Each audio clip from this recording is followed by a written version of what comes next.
You ever get played so hard by someone that you lie awake imagining the perfect revenge? Well, back in the 90s, before the internet, before social media, revenge had to be handcrafted, and trust me, we got creative. This is the story of how one game thief got owned so hard, his parents thought he was secretly gay, and we made sure of it. If you've ever had something precious stolen by someone who pretended to be your friend, this story will hit home.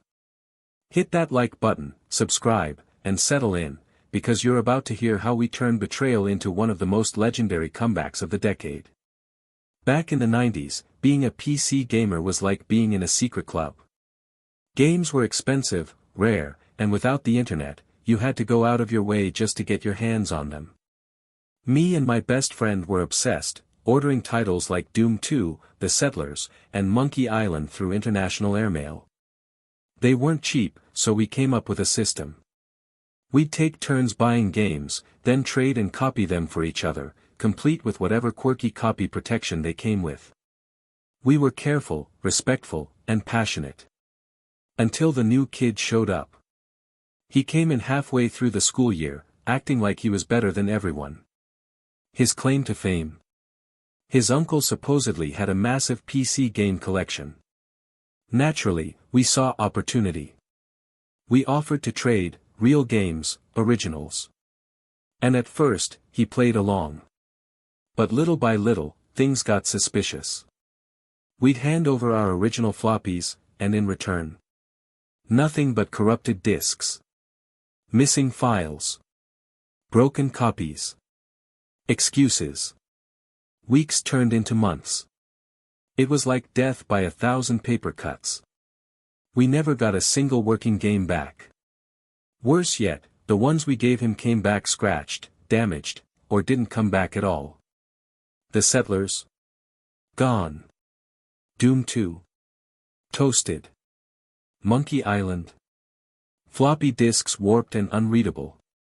It felt like betrayal. He was scamming us, smiling in our faces, pretending to be our friend. And to top it off, he had a mean streak.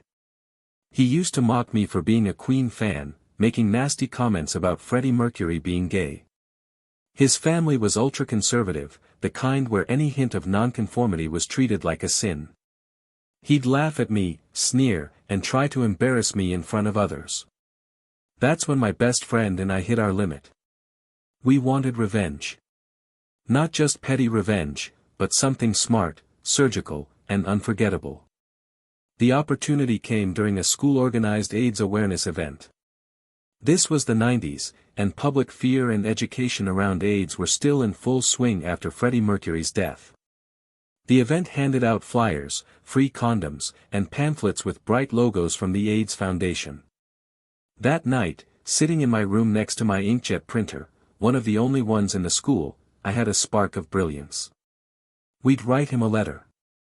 Not just any letter, a fake, official-looking one. With the Foundation's logo, tone, and formatting. Something that sounded so real, his parents wouldn't question it. The letter read something like this. Dear, first name. Thank you for your letter.